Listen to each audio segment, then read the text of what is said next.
जय हिंद friends, myself Amit Kasri and you watching electrical life.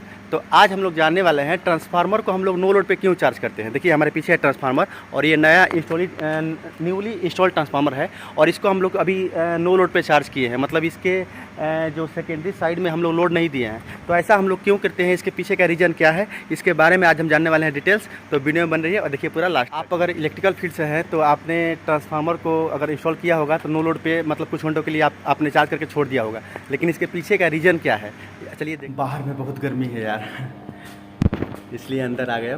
तो ट्रांसफार्मर मतलब कि जब भी हम लोग चार्ज करते हैं तो ये समझ लीजिए, आप लोग अगर नहीं जानते होंगे तो जब भी हम ट्रांसफार्मर को अगर नया ट्रांसफार्मर को हम लोग चार्ज कर रहे हैं तो उसको सबसे पहले हम क्या करते हैं ना कि पहले हम 8-10 घंटा उसको लोड पे रख देते हैं। उसके प्राइमरी वाइंडिंग में हम सप्लाई प्रोवाइड करा देते हैं, लेकिन सेकेंडरी वाइंड में कोई भी लोड हम कनेक्ट नहीं करते हैं। ठीक है, कोई भी लोड कनेक्ट नहीं करते हैं और उसको वैसे ही नो लोड पर हम टेस्ट करते हैं 8 घंटे के लिए।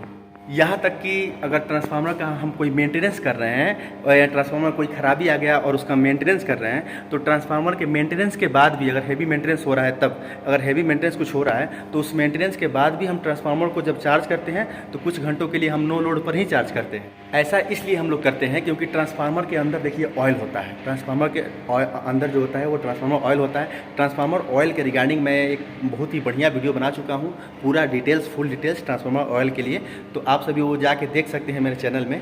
तो ट्रांसफार्मर ऑयल हम लोग कूलिंग पर्पस के लिए और इंसुलेशन पर्पस के लिए यूज़ करते हैं। ठीक है, और क्या होता है ना कि जब भी हम ट्रांसफार्मर रनिंग होता है, ट्रांसफार्मर जब रनिंग कंडीशन में रहता है तो उसके अंदर हीट प्रोड्यूस होता है और उसी को हीट को ये मेंटेन करता है ट्रांसफार्मर ऑयल। लेकिन किसी कारणवश ट्रांसफार्मर ऑयल के अंदर वाटर पार्टिकल या मॉइस्चराइजर नमी या बुलबुला अगर हो रहा है तो फिर उससे क्या होगा कि ट्रांसफार्मर ऑयल की डाइलेक्ट्रिक स्ट्रेंथ कम हो जाएगी और उससे क्या होगा कि वो ट्रांसफार्मर को कूलिंग प्रोवाइड नहीं कर पाएगा। तो मेन चीज़ यही है कि हम लोग को इंश्योर करना पड़ता है कि ट्रांसफार्मर ऑयल के अंदर कोई भी वाटर पार्टिकल, मॉइस्चराइजर या बुलबुला कुछ भी ना हो और कोई भी गैस ना हो।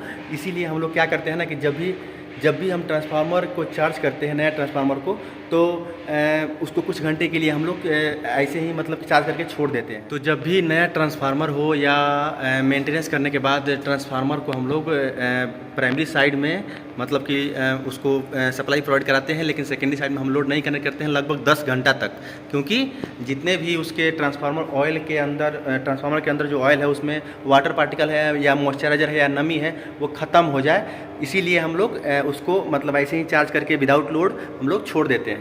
ट्रांसफार्मर ऑयल का एक टेस्ट भी होता है DGA test, that is dissolve gas analysis test. DGA test मतलब डिसॉल्व गैस एनालिसिस टेस्ट।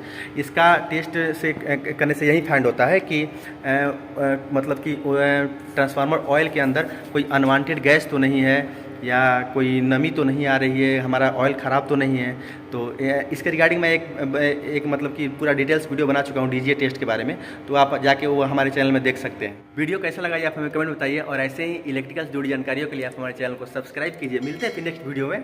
जय हिंद, जय भारत, वंदे मातरम।